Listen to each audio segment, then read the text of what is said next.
ভৰা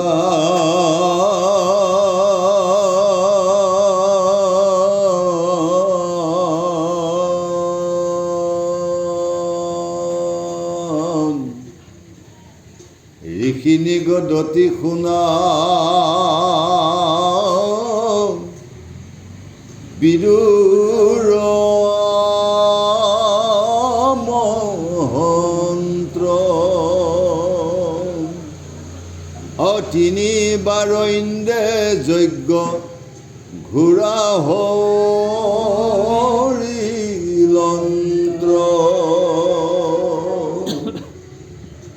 হৰিলন্ত্ৰ পাখণ্ডৰ বেশ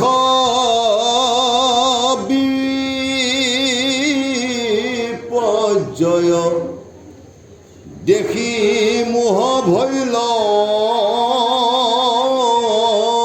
মন্দ্ৰ মতিলো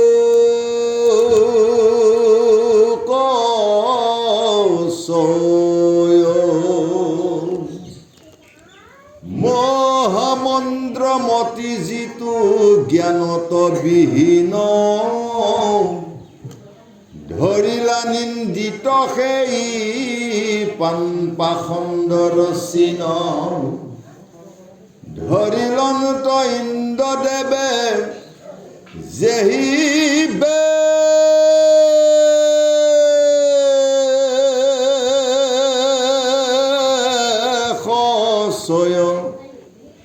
চাহিবাকে যোগ্য নহে মহাপাপ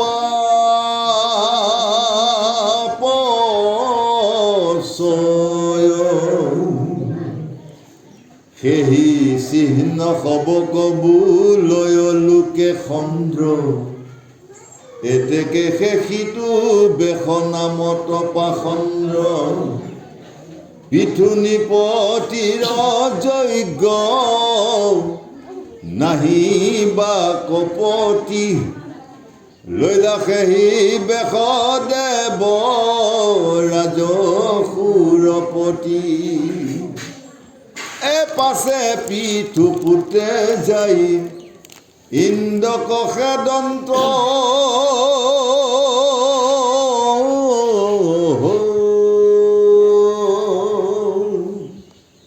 এৰিলন্ত সিটো বেশতে খনে তহিতে অনন্তৰে সেহি বেশ ফুৰে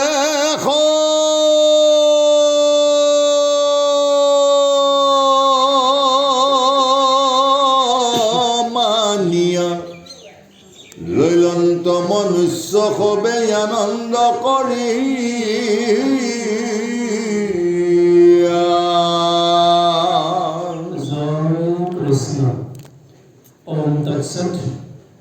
জয় গুৰু শংকৰ সৰ্বগুণাকৰ যা কেৰি নাহিকে উপাও তোহাৰি চৰণক ৰেণু শতকোটি বাৰেকো কৰোঁ প্ৰণাম বাৰেকো কৰোঁ প্ৰণাম। জয় জয়তে পৰম শ্ৰদ্ধাৰ হে মোৰ সাধু গুৰু ভকত বৈষ্ণৱসকল, ব্ৰজ ধামৰ গোপিনী সম আই মাতৃসকল, বালক বালিকা যুৱক যুৱতী সমান্বিতে সবাৰে শ্ৰীচৰণৰ ধূলা শিৰত লৈ আমি সাগৰ সদৃশ বিশাল ভাগৱত শাস্ত্ৰখনৰ য'ত কিঞ্চিত মাত্ৰ প্ৰবচন আগবঢ়াব বিচাৰিছোঁ। এইখিনি কৰিবলৈ যাওঁতে অবাঞ্ছিতভাৱে ক'ৰবাত ৰৈ যাব পাৰে, বৰহা কটা হ'ব পাৰে। তাৰ কাৰণে আগতীয়াকৈ আপোনালোকৰ ওচৰত ক্ষমা প্ৰাৰ্থনা বিচাৰিছোঁ। ভাগৱত প্ৰবচনৰ প্ৰাক মুহূৰ্তত আমি আপোনালোকৰ এই মহাভাগৱত আয়োজকসকলক পোনপ্ৰথমে ধন্যবাদ আৰু কৃতজ্ঞতা জ্ঞাপন কৰিব বিচাৰিছোঁ, কিয়নো এই কলিকালত যিসকল মনুষ্যই ঈশ্বৰ ভজনা কৰিবৰ কাৰণে তেওঁলোকে অকল নিজেই ভগৱন্তৰ গুণানুকীৰ্তন কৰাই নহয়, সেইসকলে অন্য ভক্তসকলকো ভগৱন্তৰ গুণানুকীৰ্তন কৰিবৰ কাৰণে এটা পৰিৱেশ প্ৰদান কৰে। সেইসকল ভগৱন্তৰ আটাইতকৈ সৌন্দৰ্যৰ পাত্ৰ আৰু তেওঁলোক পূজনীয়। গুৰুজনাই কোঠাত সুন্দৰভাৱে কলম ধৰি গৈছে। তেওঁ এইবুলি ঘোষণা কৰি গৈছে যে তাৰা হব পূজ্য, তাৰা হব ধন্য, তাৰা হে সৌহৃদজন, কলিত হৰি আনক বোলাৱে আপোনো কৰে কীৰ্তন। সেইকাৰণে যে এই কলিকালত অকল নিজে গুণানুকীৰ্তন কৰাই নহয়, তেওঁলোকে অন্য সকলোকো ভগৱন্তৰ গুণ লীলা চৰিত্ৰ কীৰ্তন কৰিবৰ কাৰণে তেওঁলোকে উৎসাহিত কৰে, অনুপ্ৰাণিত কৰে। সেইসকলক আমি পুনৰবাৰ ধন্যবাদ আৰু কৃতজ্ঞতা জ্ঞাপন কৰিছোঁ। চতুৰ্থ স্কন্ধ ভাগৱতৰ এই পদখিনি আৰম্ভ কৰা হৈছে। ইয়াৰ আগত নিশ্চয় আপোনালোকে সেই পৃথুৰাজৰ আৰু ইন্দ্ৰৰ যিখিনি সংঘাতৰ কথা, সেইখিনি কথা নিশ্চয় আপোনালোকে শ্ৰৱণ আৰু কীৰ্তন কৰি গৈছে। আজি আমাৰ ভাগত কৰিছে এইখিনি যে ইন্দ্ৰ বধৰ পৰা পৃথু ৰজাক ব্ৰহ্মাৰ দ্বাৰা নিবাৰণ কৰা হৈছে। এই শীৰ্ষক অধ্যায়টোৰে আজি আমাৰ এই মহাভাগৱতৰ আৰম্ভ কৰা হৈছে। ইয়াতে এই কথাখিনি বিদুৰ মহন্তক মৈত্ৰেয়ে কৈ আছে। তেওঁ এইবুলি কৈছে যে ঋষি নিগদতি শুনা বিদুৰ মহন্ত, তিনিবাৰ ইন্দ্ৰে যজ্ঞ ঘোৰা হৰিলন্ত, ধৰিলন্ত পাখণ্ডৰ বেশ বিপৰ্যয়, দেখি মোহ ভৈল মন্দমতী লোকচয়। যে হে বিদুৰ মহাশয়, আপুনি এই কথাষাৰ শুনকচোন বাৰু। পৃথু ৰজাই এবাৰ নহয়, দুবাৰ নহয়, তিনিবাৰ লোক কল্যাণৰ কাৰণে তেওঁ যজ্ঞ আয়োজন কৰিছিলে। সেই তিনিবাৰো যজ্ঞ ঘোঁৰা কি কৰিছিল? তেওঁ হৰণ কৰিছিল। সেই যজ্ঞৰ ঘোঁৰা হৰণ তেওঁ সাধাৰণভাৱে কৰা নাছিল। ইন্দ্ৰৰ ৰজাৰ যিটো বেশ, সেই ইন্দ্ৰ ৰজাৰ বেশত আহি পৃথুৰাজৰ যজ্ঞৰ ঘোঁৰা হৰণ কৰা নাছিল। তেওঁ এটা পাখণ্ড বেশ ধাৰণ কৰি পৃথুৰাজৰ যজ্ঞৰ ঘোঁৰা হৰণ কৰিছিলে। এইটো এটা আটাইতকৈ কলংকিত অধ্যায়ৰ কথা। স্বৰ্গৰ ৰজা ইন্দ্ৰই পৃথিৱী লোকত থকা ৰজাসকলৰ জনকল্যাণৰ কাৰণে কৰা কাৰ্যত তেওঁলোকে কি কৰে? মাজে মাজে ব্যাঘাত জন্মায়। এইটো দেৱতাসকলৰ কেনে কাৰ্য? সেই কাৰ্য দেখি পৃথিৱী লোকৰ মনুষ্য অৰ্থাৎ পৃথিৱীত থকা লোকসকল আটাইতকৈ আশ্চৰ্যান্বিত হৈছে আৰু সকলোৱে মন্দমতী, সকলোৱে কি কৰিছে? তেওঁক নিন্দা কৰিছে, তিৰস্কাৰ কৰিছে যে স্বয়ং দেৱৰাজ ইন্দ্ৰ হৈও তেওঁ সাধাৰণভাৱে যুদ্ধ কৰি পৃথুৰাজৰ যজ্ঞৰ ঘোঁৰাক কি কৰিব পাৰিলেহেঁতেন? ৰাখিব পাৰিলেহেঁতেন, বা সেই যজ্ঞৰ ঘোঁৰাক তেওঁ নিজ বাহুবলেৰে লৈ যাব পাৰিলেহেঁতেন যদি যুদ্ধ ঘোষণা কৰিলে হয়। কিন্তু তেওঁ যুদ্ধ ঘোষণা কৰাৰ বিপৰীতে তেওঁ পাখণ্ড বেশ ধাৰণ কৰি পৃথুৰাজৰ যজ্ঞৰ ঘোঁৰা তেওঁ তিনিবাৰকৈ হৰণ কৰিছিল। এইটো আটাইতকৈ দুখনীয় আৰু নিন্দনীয় কথা হ'ল। গতিকে সেই কথাটোৰে বিদুৰ মহাশয়ৰ আগত মৈত্ৰ মহাশয়ে কি কৰিছে? আৰম্ভ কৰিছে কথাখিনি। সেই কথাখিনি কি হ'ল? আটাইতকৈ বেয়া কথা হ'ল বুলি কৈছে। মহামন্দমতী যিটো জ্ঞানত বিহীন, ধৰিলা নিন্দিত সেই পাখণ্ড ৰচি। পাখণ্ড কাক বুলি কয়?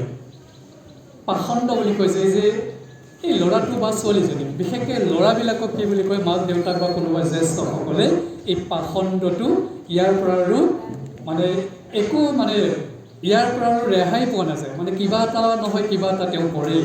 গতিকে আটাইতকৈ বেয়া কাম কৰা বা সমাজৰ নিন্দিত বা পৰিয়ালৰ নিন্দিত কৰা কাম কৰি থাকিলে সেই মানুহজনক কি বুলি কয়? পাখণ্ড বুলি কয়। গতিকে তেনেধৰণৰ পাখণ্ডৰ এটা সংজ্ঞা বা পাখণ্ড বুলিবৰ কাৰণে কাৰ ইচ্ছা হৈছে?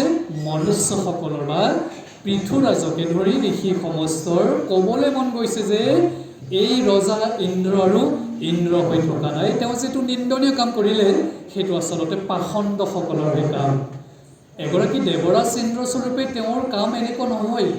কি কাৰণে তেওঁ যজ্ঞৰ ঘোঁৰা এনেকুৱা পাষণ্ড বেশত 3 বাৰকৈ হৰণ কৰিলে, সেই কথাখিনি জানিবৰ কাৰণে কথাখিনি অৱতাৰণা কৰিছে, ইয়াতে উল্লেখ কৰিছে।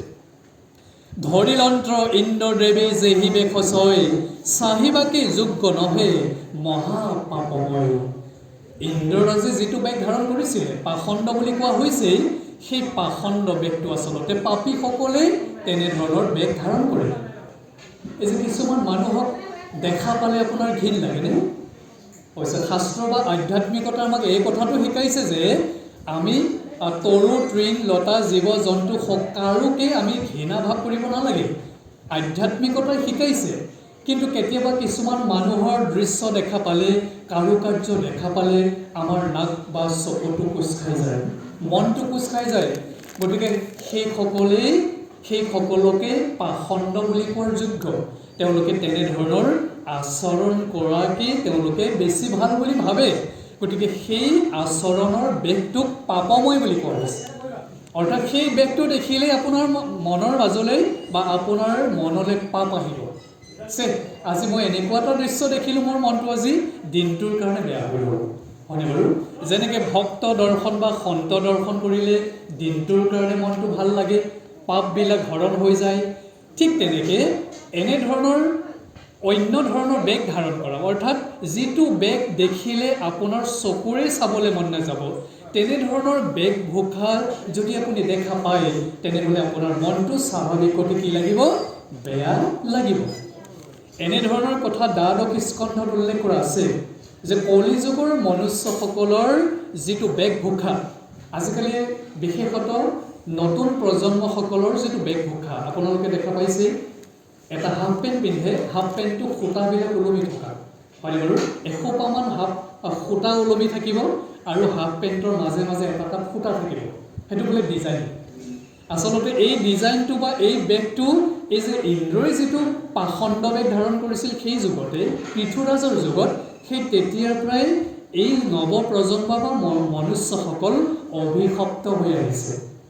চতুৰ্থ স্কন্ধত কলিযুগৰ মনুষ্যসকল অভিশপ্ত হোৱাৰ আৰু এটা কাৰণ চতুৰ্থ স্কন্ধত তেতিয়াৰ পৰাই চলি আহিছে, সেইটো হ'ল প্ৰাচীন বহিক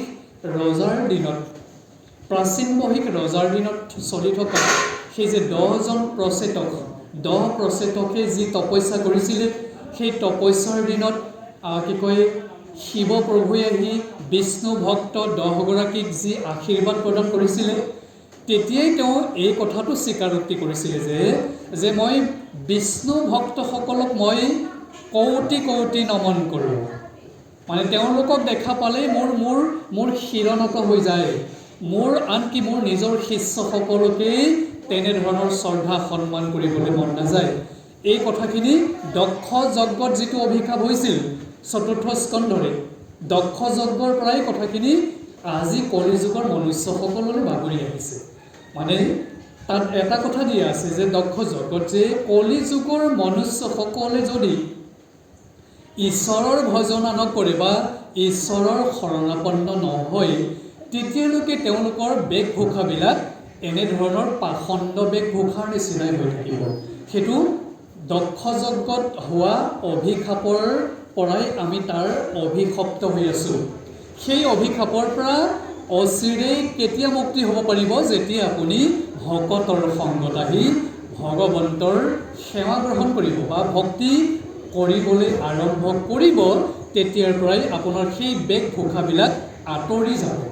এই কথাখিনি এতিয়া ইন্দ্ৰৰ যিটো বেশ আৰু সেই দক্ষ যজ্ঞৰ যিটো অভিশাপ, সেই গোটেইখিনি কথা একেলগে প্ৰাসংগিকভাৱে সাঙুৰ খাই আছে। এইখিনি কথাও নিশ্চয় ইয়াত পদবন্ধে ওলাই যাব। দ্বাদশ স্কন্ধত কলিযুগৰ মনুষ্যসকলৰ মানসিকতা কেনেকুৱা হ'ব, তেওঁলোকৰ আচাৰ আচৰণ কেনেকুৱা হ'ব, তেওঁলোকৰ বেশভূষা কেনেকুৱা হ'ব, সমস্তখিনি দ্বাদশ স্কন্ধত পাতকৈ উল্লেখ কৰা আছে। গতিকে সেই তেনেধৰণৰ পাপময় পাষণ্ড বেশ ধাৰণ কৰি লোক কল্যাণৰ কাৰণে যজ্ঞ আয়োজন কৰা ঘোঁৰা কোনে হৰণ কৰিছিল? দেৱৰাজ ইন্দ্ৰই হৰণ কৰিছিল। তাৰ পিছৰ কথাখিনি হে বিদুৰ মহাশয় আপুনি কাণ পাতি শুনকচোন বাৰু আমিও পদবন্ধে প্ৰভুজনৰ শ্ৰীকণ্ঠে কথাখিনি শ্ৰৱণ কৰোঁ আহক জয় কৃষ্ণ অৰাম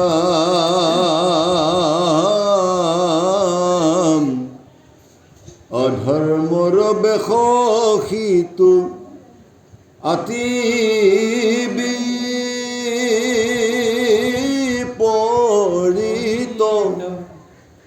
ধৰ্মহেন মানি মোহ কৰা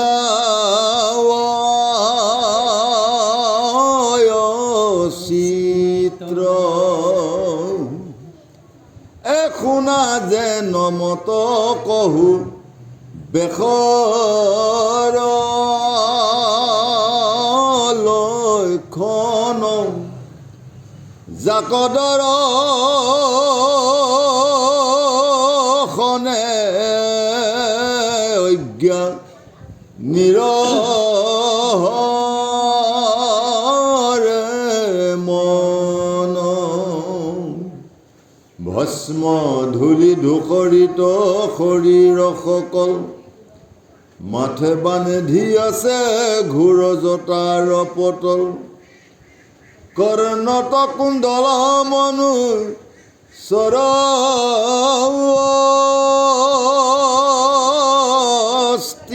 স্বয়ং অনুযত অলংকাৰ সিউষে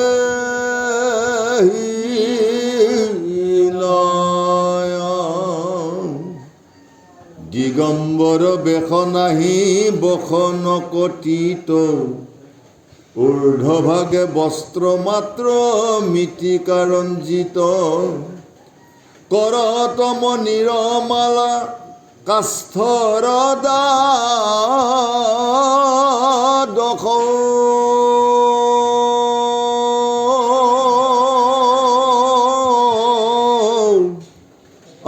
মধ্য মাংস খাৱে সদা যেন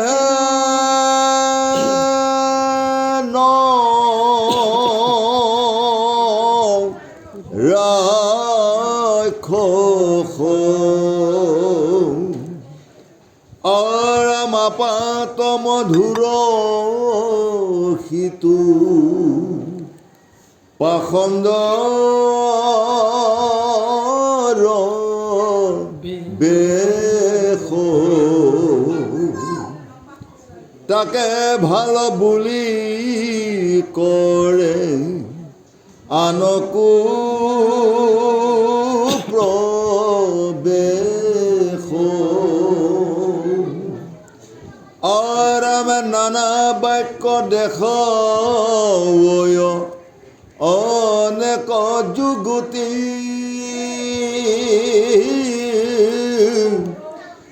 ইহকালে পৰকালে বোলে এহি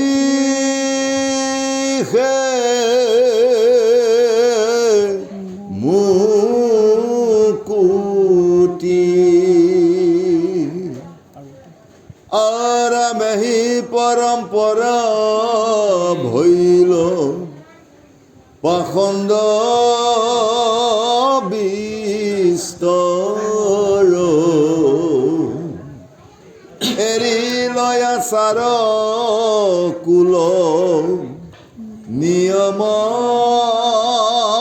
বেদৰ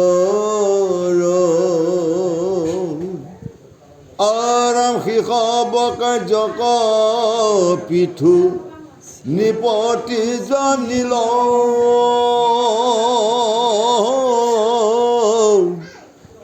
ইন্দ্ৰক লাগিয়া মহা ক্ৰোধ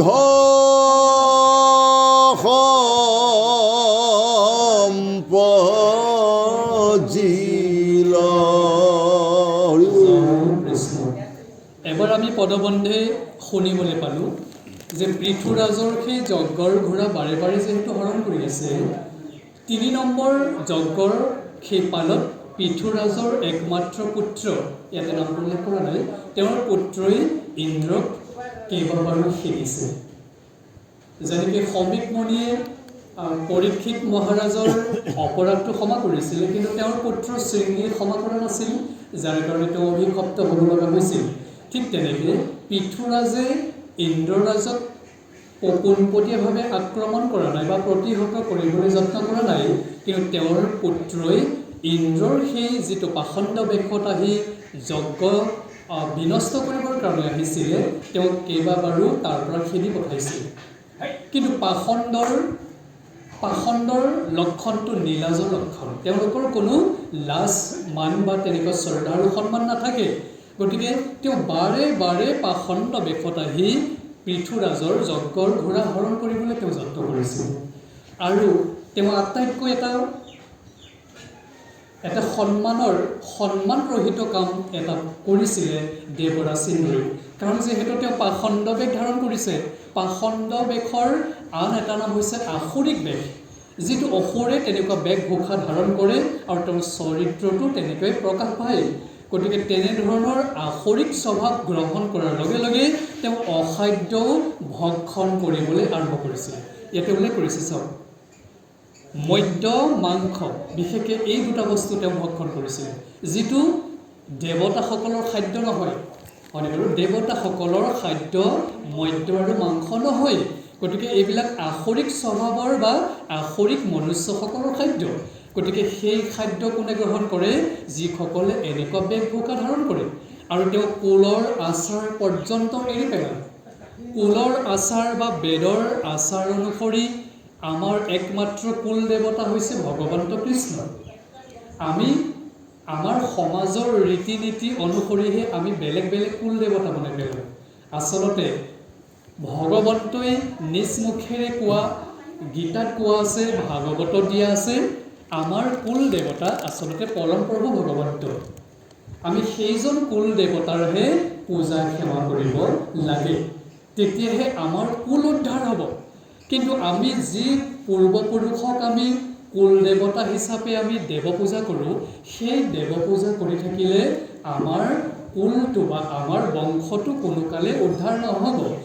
এই কথাখিনি আমাৰ কথা নহয়, স্বয়ং প্ৰভু ভগৱন্তই সেই কুলাচাৰ বা কুলৰ আচাৰ ৰীতি সন্দৰ্ভত একাদশত উদ্ধৱৰ আগত পাত পাতকৈ বিশ্লেষণ কৰি দেখুৱাইছে আৰু গীতাত অৰ্জুনৰ আগত কথাখিনি কৈ আছে। গতিকে ইয়াতে বাক্যটো উল্লেখ কৰি চাওক, এহি পৰম্পৰা ভৈল পাখণ্ড বিস্তৰ, মানে যিবোৰ আচাৰ আচৰণ মানুহৰ নহয়, তেনে আচাৰ আচৰণ কৰা বেশভূষাবিলাকক কি বুলি কৈছে? পাখণ্ডৰ বেশভূষা। তেওঁলোকৰ কোনো কি নাথাকে? বেদৰ আচাৰ ৰীতি নাথাকে। তেওঁলোকে কোনো তেনেধৰণৰ আচাৰ ৰীতি পালন কৰি তেওঁলোকে জীৱন যাপন নকৰে। সেইকাৰণে ইয়াতে উল্লেখ কৰিছিল, এৰিল আচাৰ কুল নিয়ম বেদৰ, সি হব কাৰ্যক পৃথু নিপতি জানিল, ইন্দ্ৰক লাগীয়া মহা ক্ৰোধ সম্পজিল। এই কথাটো জনাৰ লগে লগে পৃথুৰাজৰ ক্ৰোধটো বাঢ়ি গ'ল। পৃথুৰাজ এজন সাধাৰণ মনুষ্য নহয়, তেওঁ ভগৱন্তৰে সাক্ষাৎ অংশস্বৰূপ হৈ তেওঁ পৃথিৱীলৈ নামি আহিছে, ভগৱন্তৰ এটা অংশ। গতিকে সেই পৃথুৰজা সাধাৰণ মনুষ্য ৰজা নাছিল। গতিকে সাধাৰণ নাছিল কাৰণে তেওঁ যিকোনো কথাক লৈ পেলাই তেওঁ মূৰ ঘমোৱা নাছিল।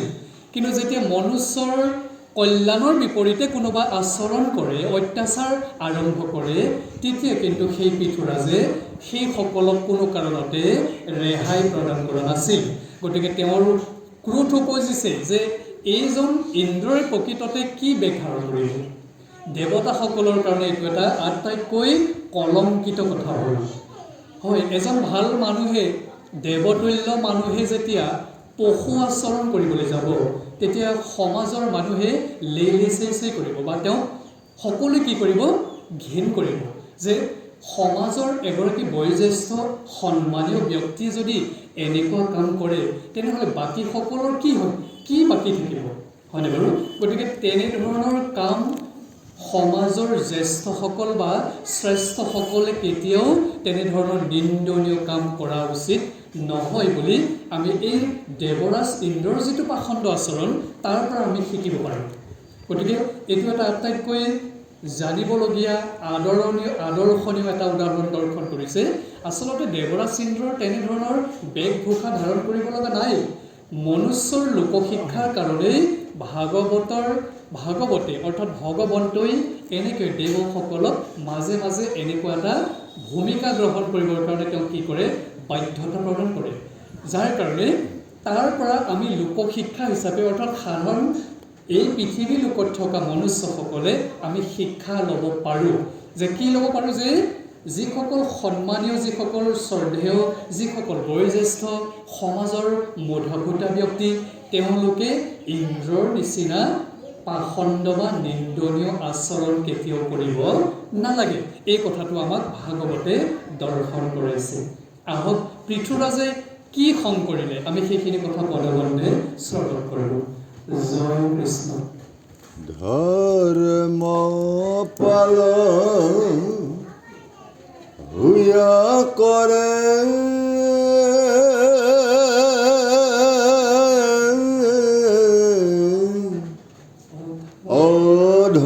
অধৰ্মৰ বেশ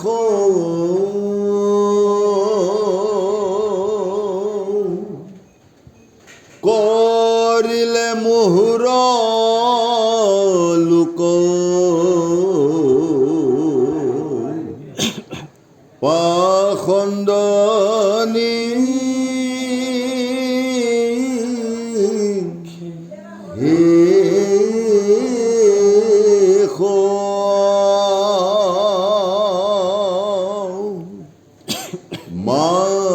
মাৰিবাকো ইন্দ্ৰ কয়াজি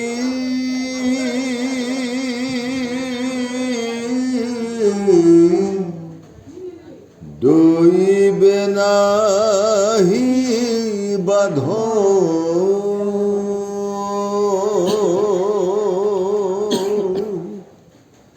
আচৰিলে ভকতিৰ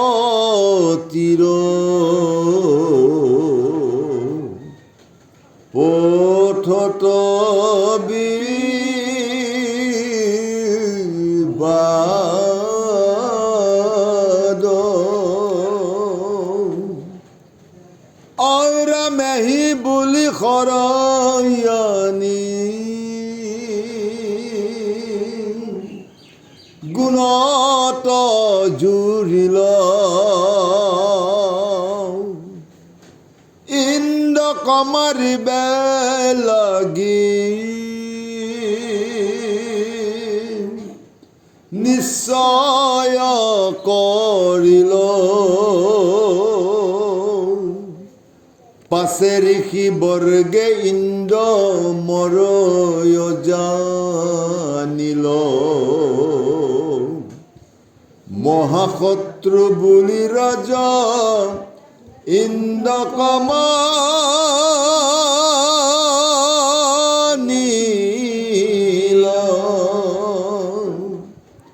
আৰামে নিপতিক সম্বুধি মাতন্ত ঋষিগণ শুনা মহাৰাজা পিঠু আমাৰ বচন নোযোৱাই তজু ক্ৰোধ যজ্ঞ বিষয়ত মহন্ত্ৰ খবৰ নহি ইটোয়াভিমত এতিয়া পৃথুৰাজৰ ক্ৰোধটো প্ৰকাশ কৰিলে পদবন্ধে যে তেওঁ এতিয়া ইন্দ্ৰৰাজক আৰু ক্ষমা নকৰে তেওঁ নিশ্চয় কৰিলে তেওঁ ধনুত বাণ জুৰি নিশ্চয় কৰিলে যে এতিয়া আৰু ইন্দ্ৰক ৰেহাই দিয়া নাযায় কাৰণ তেওঁ যি লোক কল্যাণৰ কাৰণে যি যজ্ঞ আয়োজন কৰিছিলে সেই যজ্ঞৰ তেওঁ এবাৰ নহয় দুবাৰ নহয় তিনিবাৰকৈ তেওঁ ব্যাঘাত কৰিছিল গতিকে এইবাৰ আৰু তেওঁক ৰেহাই দিয়া নাযাব তেতিয়া ঋষি সমস্তই বুজি পালে যে এই দেৱৰাজ ইন্দ্ৰ দেৱতাসকলৰে নহয় তেওঁ মনুষ্যসকলৰো ঘোৰ শত্ৰু হিচাপে চিহ্নিত হ'ল বা পৰিচিত হ'ল তথাপি ঋষি সমস্তই পৃথু মহাৰাজক নিবেদন কৰিলে যে হে মহাৰাজ হে পৃথু মহাৰাজ আপোনাৰ কাৰণে এনেকুৱা ক্ৰোধ কেতিয়াও উচিত নহয় কাৰণ আপুনি হ'ল শশাগৰা পৃথিৱীৰ এগৰাকী প্ৰজাবৎসল ৰজা তাতোকৈ ডাঙৰ কথা আপুনি এজন ভগৱত বৎসল ৰজা। গতিকে ভক্ত হিচাপে ভগৱত বৎসল মনুষ্য হিচাপে কেতিয়াও আপুনি আনক ক্ৰোধপৰায়ণ বা প্ৰতিশোধপৰায়ণ হোৱা উচিত নহয়। কাৰণ ভক্তসকল বিশেষত কাৰোৰ প্ৰতি প্ৰতিশোধপৰায়ণ হোৱা উচিত নহয়। লাগিলে আপোনাক কোনোবাই শত্ৰুৱালি কৰক, লাগিলে আপোনাক কোনোবাই শাৰীৰিক প্ৰহাৰ কৰক, তথাপি কিন্তু আপুনি সেইজনক ক্ৰোধ কৰিব নোৱাৰে। এইটো শাস্ত্ৰসন্মত কথা। অৰ্থাৎ শাস্ত্ৰই এই কথা কৈছে যে ভক্ত হ'বলৈ হ'লে সত্য, শৌচ, ক্ষমা, দয়া এই গুণকেইটা লাগিব, সমাগুণ লাগিব। সত্য আচৰণ কৰিব লাগে, শৌচ আচাৰ থাকিব লাগে।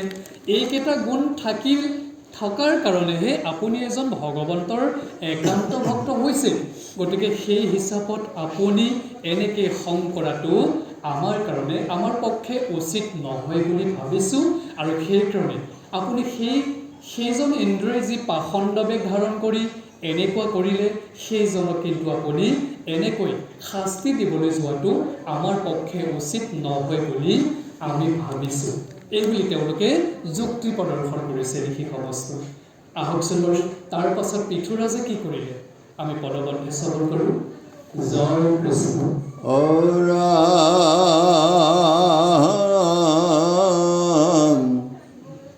যজ্ঞ পশুবধ বিনে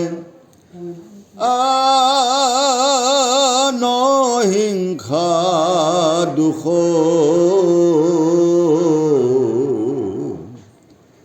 হেন জানি ৰজা মনে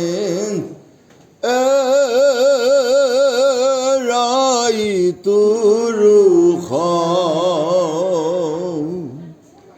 ইন্দ্ৰক মাৰিতে লাগি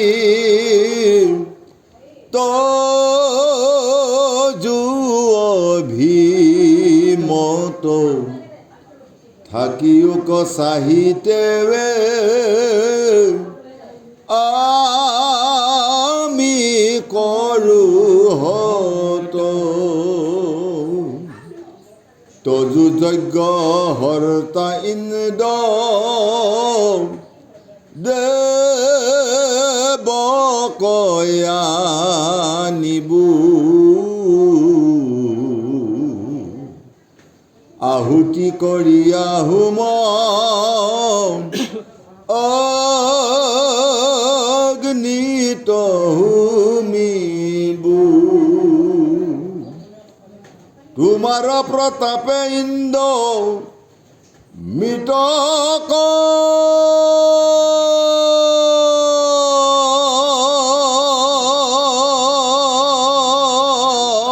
পৰাই জীৱন্ততে মৰাশিতো অতবধ পৰাই মন্ত্ৰচয় আছে সাৰ ভাগে সমন্বিত তাহাৰ প্ৰসাদে সন্দাও তোমাৰ হিত এহি বুলি শ্ৰুব ভৰি ললন্ত আহুতি আউচাৰিলা মন্ত্ৰ দেৱ ৰাজ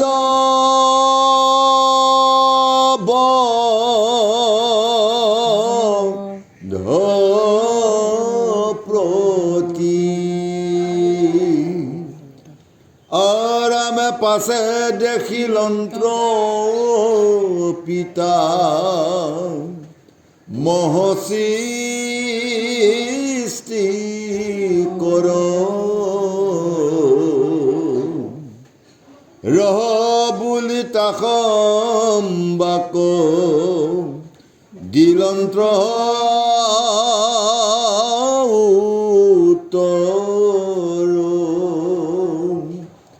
আৰাম শুনি উৰিতি জগন মুহুৰ বচন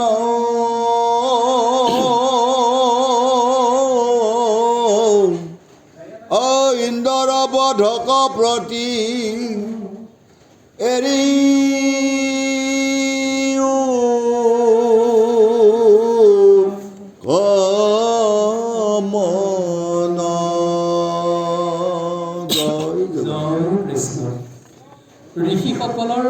অভিপ্ৰায়টো বেলেগ ধৰণৰ আছিলে। আমি পদবন্ধে শুনিবলৈ পালোঁ যে ৰজাক বাধা দিলে যে আপুনি এনেধৰণৰ কাৰ্য কৰিব নালাগে, উচিত নহয়। তেতিয়া তেওঁলোকে ক'লে যে যিহেতু আমাৰ যজ্ঞক তেওঁ ব্যাঘাত জন্মাইছে, গতিকে আমাৰ হাতত এনেকুৱা মন্ত্ৰপুত আছে যি মন্ত্ৰ উচ্চাৰণ কৰিলে সেই ৰজা ইন্দ্ৰ এই যজ্ঞত কি হ'ব, নিজে নিজে তেওঁ হোমাগ্নিত আহুতি হৈ যাব। সেইটো কৰিবলৈ আমি এতিয়া সাজু হৈছোঁ। গতিকে আপুনি আমাক বাধা নিদিব, আপুনি সেইটো কৰিব নালাগে, আমি কৰিম বুলি পেলাই ঋষিসকলে মন্ত্ৰ উচ্চাৰণ কৰিলে। যি মন্ত্ৰ উচ্চাৰণ কৰিলে কি হ'ব, স্বয়ং ইন্দ্ৰই সেই যজ্ঞত নিজে যজ্ঞৰ আহুতি হৈ তাত জাহ যাব লাগিব। গতিকে এনে ধৰণৰ মন্ত্ৰপুত আৰম্ভ কৰিবলৈ তেওঁলোকে ইচ্ছা প্ৰকাশ কৰিলে। সেই কথাটো জনাৰ লগে লগে তেওঁলোকৰ অৰ্থাৎ সৃষ্টিকৰ পিতামহ ব্ৰহ্মাই বাণী কৰিলে, বচন কৰিলে যে তোমালোকে এইটো নকৰিবা। কাৰণ যজ্ঞ অনুষ্ঠানত এনেকুৱা হতাহতি কৰিলে বা এনেকুৱা প্ৰতিশোধ পৰায়ণ কৰিলে সি আৰু যজ্ঞ হৈ নাথাকিব, সি যুদ্ধভূমিলৈ ৰূপান্তৰ হ'ব। গতিকে তোমালোকে মোৰ কথা শুনা, তোমালোকে এইটো নকৰিবা।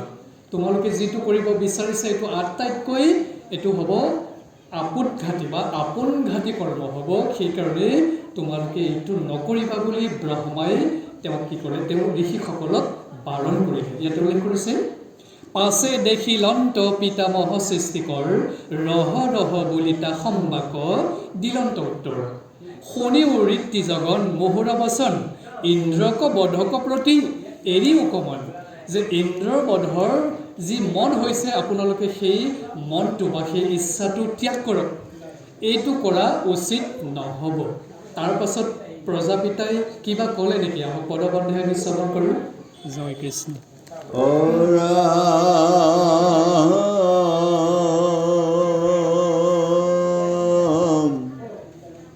ইটো যজ্ঞ গোট ঈশ্বৰৰ নিজ দেহ তানে অংশময় তনু দেৱতা নিশেষ যজ্ঞ কৰি যজিবা দেৱতা ঈশ্বৰক পুনৰপি হিংসা কৰা তাৰা সমস্তক ইটো কোন ধৰ্ম গুণা আপুনি মনত এৰিও হিংসা যদি শুনা মোৰ মত আৰু কেন ধৰ্ম দেখা ভৈল বিপৰীত পাখণ্ডৰ বেশ ইন্দ্ৰে ধৰিলা নিন্দিত তাংক দেখি ভৈল লোক অনেক পাখণ্ড মহাভয় নকৰূপ দেখিতে পচন্দ পুনৰপি হইবে আৰু অনেক বিঘিনী হেন জানিয়ে যজ্ঞ অৰাজা মানি। এই যজ্ঞটো এতিয়া আৰু যজ্ঞ হৈ থকা নাই, সি বিঘিনিত হৈ গ'ল। যি যজ্ঞ আয়োজন কৰিছিলে 3 বাৰ যিহেতু হৰণ হৈ গ'ল, আৰু এতিয়া ৰজায়ো ক্ৰোধ কৰিলে, ঋষিসকলেও ইন্দ্ৰক যজ্ঞৰ অগ্নিত আহুতি দিবলৈ মন্ত্ৰ উচ্চাৰণ কৰিলে। এতিয়া আৰু সেইখন আৰু প্ৰকৃত যজ্ঞ হৈ নাথাকিল, সাত্বিক যজ্ঞ। অৰ্থাৎ কেইবাবিধো যজ্ঞ আছে, সাত্বিক, ৰাজসিক আৰু তামসিক যজ্ঞ, হয়নে বাৰু? গতিকে আমি এটা কথা প্ৰকাশ কৰিম নেকি বাৰু? আজি আমাৰ যজ্ঞটো কি যজ্ঞ? আজি আমাৰ যিটো ভগৱন্তৰ হৈ যিটো এইটো এটা যজ্ঞ, মানে ভাগৱত যিটো আয়োজন, কি কয় গীতাত ভগৱন্তই কৈছে যে আমি আজি এই অনুষ্ঠানটো, মহাভাগৱতৰ অনুষ্ঠানটো আয়োজন কৰোঁতে যদি আমি কিবা আশা আকাংক্ষা লৈ আয়োজন কৰিছোঁ, তেনেহ'লে সি সাত্বিক যজ্ঞ হৈ থকা নাই, সি ৰাজসিক হৈছে। ৰাজসিক অৰ্থাৎ আমি মনোবাঞ্ছা পূৰণ কৰিবৰ কাৰণে যদি যজ্ঞটো আয়োজন কৰিছোঁ তেনেহ'লে আজি যজ্ঞটো সাত্বিক যজ্ঞ হৈ থকা নাই। এইটো কৰিছিলে নেকি বাৰু? জয় কৃষ্ণ। আমি কথাখিনি আমি হেৰি কৰিছোঁ। তামসিকটো ক'বলৈ নাই, সেইটো বাৰু আৰু কিবা ৰাজসিক, সাত্বিক আৰু তামসিক যজ্ঞ হয়নে বাৰু? ঠিক তেনেকৈ আমাৰ মানসিক স্তৰকেইটাও তেনেকুৱা আছে। অৰ্থাৎ আশা আকাংক্ষা বিহীনভাৱেৰে আমি আজি ভকতৰ সেৱা কৰিম। আজি শাওনৰ নহয় জানো ৰাখি পূৰ্ণিমাৰ দিন, এই বিশেষ দিনটোত আমাৰ হৰি মন্দিৰত আজি ভকত সেৱা কৰিম। আপুনি যে ভকত সেৱা কৰিবৰ কাৰণে এই অনুষ্ঠানটো আয়োজন কৰিছে, এই চিন্তাৰে আপুনি কামখিনি কৰক, তেতিয়া সেই সাত্বিক যজ্ঞ হ'ব। আৰু তাৰ ফল কি কৰিব লাগে সেইটো ভগৱন্তই নিজে জানে। আমি একো ভগৱন্তই নাজানে বুলি আমি কিছুমান দৰখাস্ত ভগৱন্তক ভাগে ভাগে প্ৰদান কৰোঁ। প্ৰভু দৰখাস্তখন গমেই পাইছে নহয়, ল'ৰাটোৰ কাৰণে দিছোঁ, পৰীক্ষা এটা আহি আছে, চাকৰিৰ কাৰণে তেওঁ ইণ্টাৰভিউ দিবলৈ যাব, গতিকে প্ৰভু আপুনি গমেই পাইছে চাগে, তাৰ কাৰণে দৰখাস্তখন দিলোঁ, আপুনি চাব আৰু ভগৱন্তই হাঁহি থাকিব তেতিয়া। কিন্তু আমি প্ৰকৃততে যদি একান্ত ভক্ত হওঁ তেনেহ'লে ভগৱন্তক সেৱা কৰাৰ বাহিৰে আমি বেলেগ আৰু তেওঁক একো কামনা কৰা দৰকাৰ নাথাকে। কাৰণ ভগৱন্ত অন্তৰ্যামী, আপোনাক ক'ত কেতিয়া দিব লাগে ভগৱন্তই চব জানে। আমিহে নাজানে বুলি মাজে মাজে কি কৰোঁ, দৰখাস্তখন দি পেলাই মনত পেলাই দিওঁ। তেতিয়া আৰু সি সাত্বিক ভক্তি হৈ নাথাকে। তেতিয়া আমাৰ কি হ'ব, এই দুটাৰো ৰূপান্তৰ হয় আমাৰ ভকতি।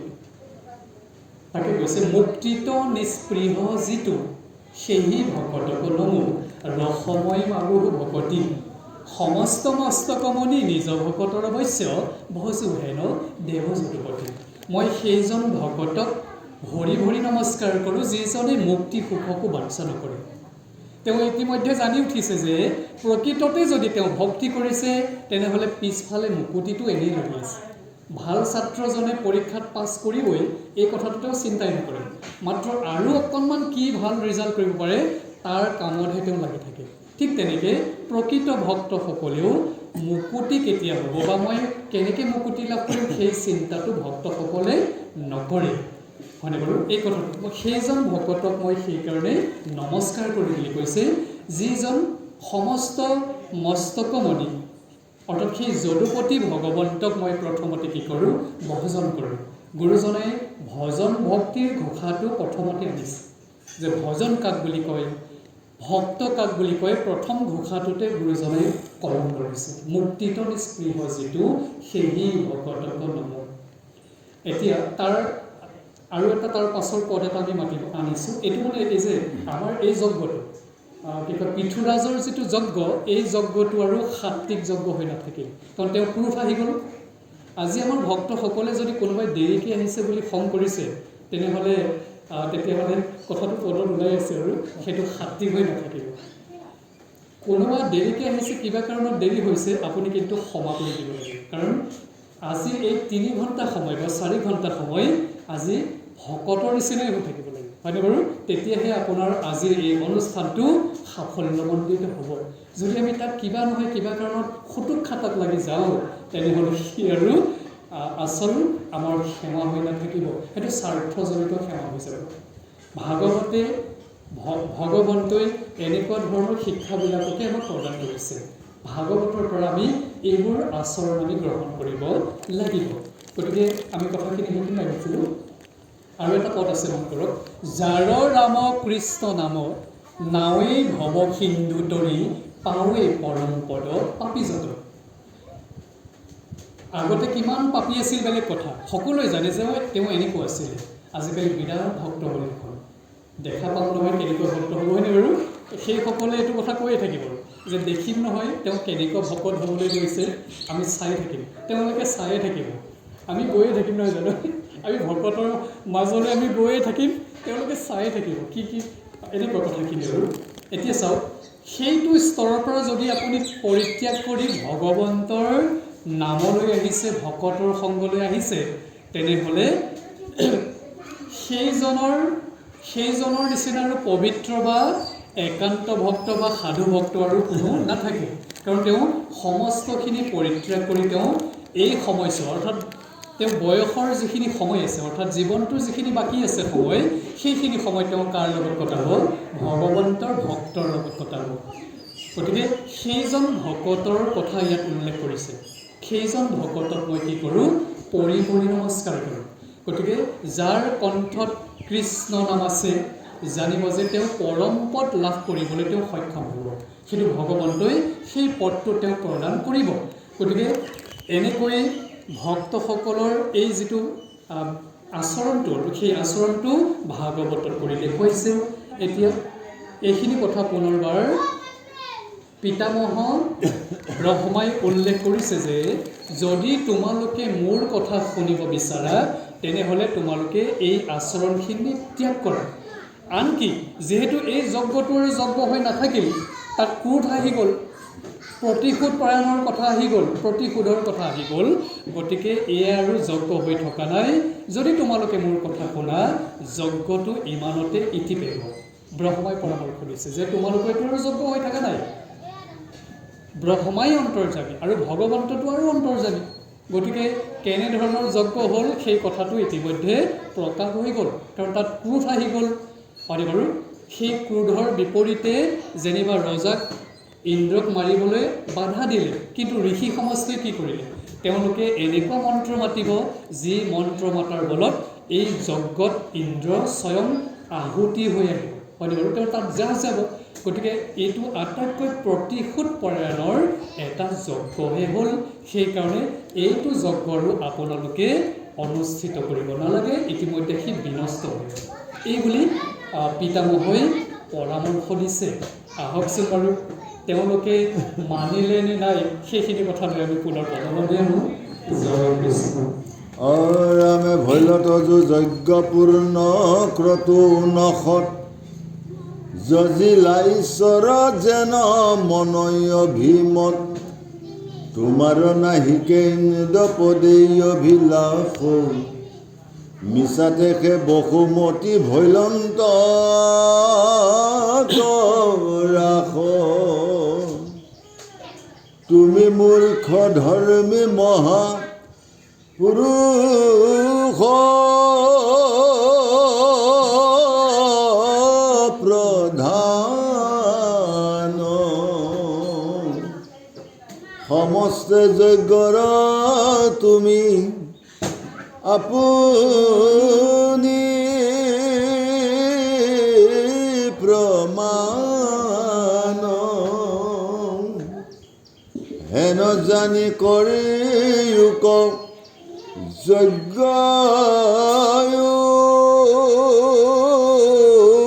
পখাম অধম উত্তম হুৱে লয়াত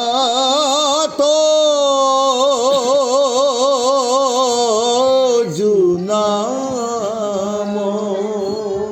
জয় কৃষ্ণ। পিতামহই অৰ্থাৎ ব্ৰহ্মক পিতামহ বুলি কোৱা হয়। পিতামহই কি কৈ আছে? পৃথুৰাজলৈ লক্ষ্য কৰি কথাখিনি ইয়াতে উল্লেখ কৰিছে যে হে পৃথুৰাজ, আচলতে আপুনি স্বয়ং নিজেই যজ্ঞস্বৰূপ। অৰ্থাৎ তেওঁ ভগৱত বৎসল এগৰাকী মনুষ্য বা ৰজা। যিসকল ভগৱত বৎসল, যিসকল ভগৱত চিন্তক, তেওঁলোকে ঈশ্বৰৰ চিন্তনতে তেওঁলোকে সময়খিনি পাৰ কৰিব বিচাৰে। গতিকে সেই সময়ত তেওঁ নিজে আচলতে এগৰাকী যজ্ঞতুল্য। তেওঁলোকে আৰু বেলেগ যজ্ঞ কৰাৰ প্ৰয়োজন নাথাকে। এইটো প্ৰসংগতে প্ৰজাপিতাই পৃথুৰাজক উপলক্ষ কৰি কথাখিনি উল্লেখ কৰিছে। কাৰণ আপুনি স্বয়ং নিজেই এগৰাকী যজ্ঞতুল্য পুৰুষ আৰু আপুনি খং কৰিলে বসুমতী কঁপি উঠে। কোনো এজন ব্যক্তি ভয়ত কঁপি উঠাই নহয়, বসুমতী কম্পমান হৈ যায় আপুনি যেতিয়া ক্ৰোধ প্ৰকাশ কৰে। গতিকে তেনেধৰণৰ ক্ৰোধ আপোনাৰ কাৰণে কেতিয়াও উপযুক্ত নহয়। সেইকাৰণে মই আপোনাক এই পৰামৰ্শটো দিব বিচাৰিছোঁ যে আপুনি আচলতে নিজেই যজ্ঞ। সেই যজ্ঞৰ চিন্তাৰে আপুনি প্ৰজা পালন কৰক, তেতিয়া আৰু বেলেগ যজ্ঞ কৰাৰো কোনো প্ৰয়োজন নাথাকে। ইয়াতে একান্ত ভক্তসকল বা যিসকল ঈশ্বৰ চিন্তক ভক্ত, তেওঁলোকৰ কথাও ইয়াতে সাঙুৰা হৈছে কথাখিনি যে আপুনি যদি ভগৱন্তৰ একান্ত চিন্তক বা ভক্ত, তেনেহ'লে আপুনি সুকীয়াকৈ বেলেগ যজ্ঞ কৰাৰ প্ৰয়োজন নাথাকে। কাৰণ আপুনি নিজেই এজন আত্মাৰাম হৈ ভগৱন্তক আপুনি হৃদয়ত চিন্তন কৰি তেওঁৰ লগত বিলীন হৈ থাকিব পৰা হৈছিল।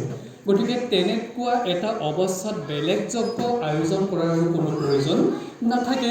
সেইকাৰণে যিসকল এই স্তৰৰ ভক্ত সেইসকলক বৈষ্ণৱ বুলি কয়, আতা বুলি কয়, হয়নে বাৰু? এনেকুৱা ধৰণৰ স্তৰত উপনীত হোৱা ভক্তসকলে বেলেগ আৰু তেওঁলোকে আয়োজন কৰাৰ প্ৰয়োজন নাথাকে। তেওঁলোকে ভগৱন্তৰ লগত প্ৰত্যেকটো মুহূৰ্ততে তেওঁলোকে সমাধিত লীন হৈ থাকিব পাৰে। গতিকে তেনেকুৱা এগৰাকী প্ৰজাবৎসল ভক্তবৎসল ৰজা হৈছে পৃথুৰাজ। সেইকাৰণে তেওঁ এই পৰামৰ্শটো প্ৰদান কৰিছে। আহক তাৰ পাছত কি হ'ল আমি পদবন্ধে শ্ৰৱণ কৰোঁ। বঢ়িয়া।